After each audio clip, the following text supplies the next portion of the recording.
hususani ya offside, unaona mara nyingi siku hizo waamuzi au malaini wao wanachelewa kunyoosha kwa sababu kuna VAR, wanasubiri tukio limalizike ndipo maybe wanyooshe au wasubiri VAR ya mwisho. Kwa hiyo ni tukio ambalo siwezi kulitolea comment. Kama ulirudi kwenye VAR, wale ambao waliangalia kwenye TV wakaona kweli ilikuwa ni offside, basi alikuwa goli, kwa sababu kama offside goli haliwezi kuwa goli. Kwa hiyo huwezi kusema kwa nini limekataliwa. Kama halikuwa na uhalali wa kuwa goli, alikuwa goli. Kama ilionekana haikuwa offside na ilipaswa kuwa goli halali, basi itabaki kwamba Simba walionewa. Lakini matukio ya kadi za njano, nafikiri kadi ya njano ya kwanza tuliona, kwa mtazamo wangu niliona ni kadi ya njano sahihi, lakini kadi ya pili kwa the way ameenda kuinterfere mpira kutoka kwa nyuma. Matukio mengi yale huwa yanatengeneza foul, lakini ambacho mimi nilikiona ni kwamba bado Kagoma alienda aliwini ule mchezo kwa ukubwa wa refa huyu, kwa ukubwa wake, na anajua tayari ule mchezo finali, anajua tayari huyu ana kadi ya njano. Mimi niliamini kwa busara yake inawezekana kutoa hiyo, ilikuwa ni halali, lakini nilikuwa naona kwa busara wake angeweza kwenda kumuonya, kwa sababu ni tukio ambalo sio kwamba la mchezaji wa mwisho, na hata alivyoenda kucheza alifanikiwa kuwini mpira, angeweza kumuonya kwamba wewe una yellow card, hii labda ni ya mwisho nitakuadhibu, lakini yeye aliamua kuadhibu moja kwa moja. Na zaidi, kwa nini watu wanahofu? Kwa sababu yalishakuwepo matukio mengine madogo madogo ya muendelezo wa refa, kwa watu wakasema basi refa mpata sababu, kama ni mpango anakamilisha mpango wake, mechi inaisha. Malalamiko pia yamekuwa kwa nini refa hajaenda kuhakiki kwenye VAR ile red card, kwa maana ya kadi ya pili ya njano na red card yake. Unahisi haya malalamiko na yenyewe yako sahihi? VAR ina utaratibu wake, si tu kila tukio refa ndo anaamua mwenyewe kwenda, kwa sababu VAR kuna waamuzi wengine ambao wapo, ambao wao wana review. Kuna matukio mengine refa akishajiridhisha yeye, VAR haina nafasi tena. Kwa hiyo unakuta, ndio maana mfano maybe unasema magoli sometimes, so kila goli mtu anaenda kwenye VAR.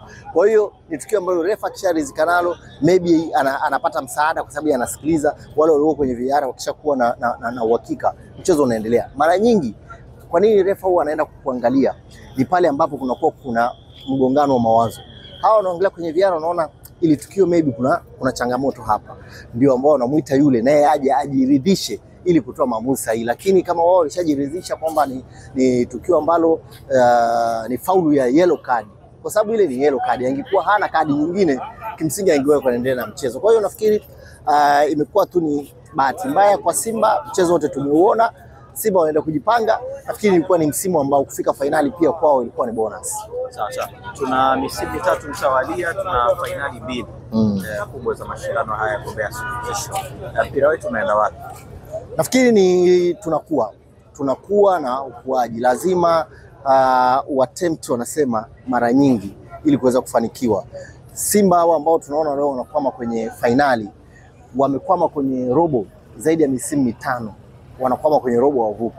Mwaka huu wanafanikiwa kuvuka, wanakwenda hadi finali. Kwa hiyo kukwama hapa kwenye finali inawapa uzoefu, wamejua wamecheza, maybe wamekwama wapi ama shida ilikuwa ni nini, wakienda kujaribu mara ya pili, mara ya tatu hivyo. Lakini mimi kwa mtazamo wangu naona soka letu linakuwa, na naona hivi karibuni uwekezaji ambao unaendelea kuwekwa, wawekezaji wakiendelea kuwepo, support kiendelea kutolewa, mimi naliona ili kombe la vilabu barani Afrika, iwe ni klabu bingwa ama kombe la shirikisho, soon litatua Tanzania. Kama nimesikia vizuri, Budo Mutale ndo ametajwa kwamba mchezaji bora wa mchezo. Yes. Unazungumziaje kiwango chake katika siku ya leo? Nafikiri ni kiwango. Budo ni yule ambaye alisajiliwa na Simba. Ni vile sisi mara nyingi tunataka, wanasema washe na iwake, kama vile unabonyeza unawasha umeme. Lakini Budo ni mchezaji ambaye nafikiri ilikuwa ni swala la muda, alikuja maybe mazingira ya kumfaa, kwa sababu unaenda kwenye nchi nyingine, unakutana na tamaduni nyingine. Kumbuka timu ya Simba imesajili wachezaji 17 wapya, wote nani wanataka kuingia. Wewe usimzungumzie Budo tu, muangalie hata Fernandez, mchezaji ambaye alionekana kuanza vizuri, lakini mwisho wa siku akawa out of kikosi. Kwa hiyo nafikiri Budo ameenda, amepewa nafasi, kapata kujiamini, amerudi kwenye nafasi yake, anaendelea kucheza. Uswahilini tunasema Budo kafuta vumbi mkataba wake. Performance hii ya mashindano ya kombe la shirikisho mpaka finali na leo inakwenda kuwa boost zaidi Simba au kuna namna wachezaji watasafa fatiki wakirudi kwenye michuano mingine ya ndani? Mimi nafikiri kuna kazi, malengo yao hasa ni yapi. Hii imeshaisha, na ndio maana hizi timu mara nyingi zina watu wa saikolojia kwamba hii imeshaisha, hakuna kumlaumu. Na bahati nzuri kila mtu kimuuliza, hata mashabiki usikii mtu akilalamikia timu akifanya, kwa sababu wote wameona timu imekosaje ubingwa na wote wameona kumbe ingekuwa inawezekana. Kwa hiyo nafikiri ile pia inasaidia wao wenyewe. Unaona, angalia wakati half time wachezaji wenyewe walikuwa paka wanagombana, kwa sababu ni ile kwamba ili tunatakiwa tutimize, lakini baadaye imetokea cha kutokea. Lakini sioni kwamba timu inaenda kwamba kuanguka ama kuvunjika moyo. Nafikiri wana mechi inayokuja, wanakwenda kucheza nusu finali ya kombe la CRDB. Baada hapo wana mchezo dhidi ya Yanga ambao unaweza pia ukaamua nani ambaye anaweza kwenda kuwa bingwa. Kwa hiyo bado malengo yao nafikiri yanahitajika, hawatakiwi kukata tamaa. Ni sehemu ya watu wa saikolojia au mwalimu mwenyewe kuhakikisha kikosi bado kina focus ile ile, wanabaki katika ubora huo, na msimu hautakiwi kuishia amani. Timu nyingi za kusini mwa jangwa la Sahara zinaamini kwamba timu za kaskazini zinapata favor kubwa sana kutoka CAF. Wewe unaamini vipi? Mimi naamini pia hivyo, lakini favor inakuja pale kwenye jitihada. Kuna msemo unasema ukibwebwa kunja miguu. Tukubali tusikatae, wenzetu walishatutangulia sana, walishafanikiwa kuweka watu. Yani ukizungumzia timu kama Berkane, rais wake ndo rais wa shirikisho, ndo makamu president wa FA, yuko FIFA, ndo waziri wa fedha wa Morocco. Umeshaelewa. Lakini ukiachana huyo, tufikiria Morocco ina watu wangapi wako CAF?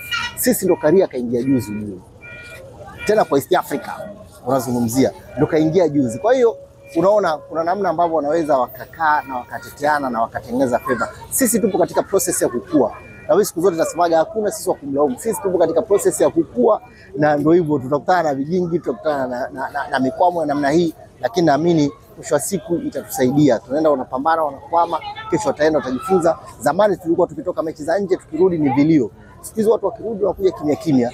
Watu na wakiondoka kwetu na wenyewe wanakuwa wanalia sometime. Kwa hiyo ni kweli timu za kaskazini kwanza, licha ya favor tayari wao walishatangulia, wana fedha, wanafanya usajili mkubwa, ambapo sisi napo tunaelekea. Ukiangalia ligi yetu timu inakusanya ma-MVP kutoka kwenye ligi mbalimbali, uone kuna namna ambavyo itafikia na sisi tutaweza kusimama. Kikubwa ni uwekezaji uendelee, hawa ambao wanazibeba hizi timu wanaziipa support waendelee. Sasa siku naamini ipo siku na sisi tutaogopewa, kwa sababu kimsingi kuna namna na sisi tunaogopewa.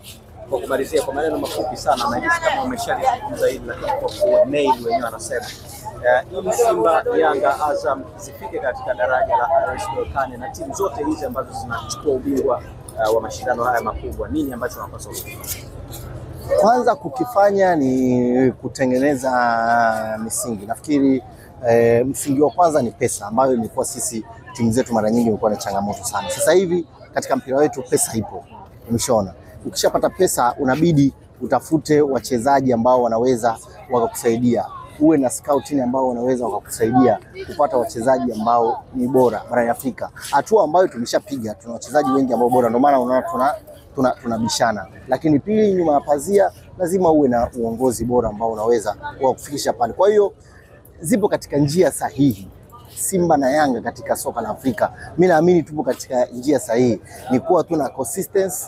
Leo umeishia finali, basi mwakani usiishie katika hatua ambayo ni ya kawaida. Shukrani sana. Pamoja sana.